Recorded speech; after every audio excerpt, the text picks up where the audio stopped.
The rear bench seat can be folded up for increased storage capacity or down when you need to access the child restraint anchor points located behind it. First, lift this lever while lifting up on the front of the seat cushion.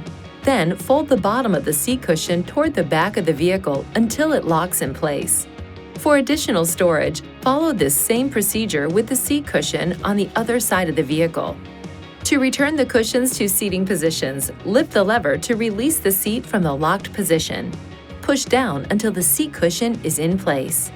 The top tether anchor points for a child's safety restraint are behind the rear bench seat. To access them, lift up on this pull strap on the seat back and tilt the rear seat back forward. Please see your owner's manual for important safety information, system limitations, and additional operating and feature information.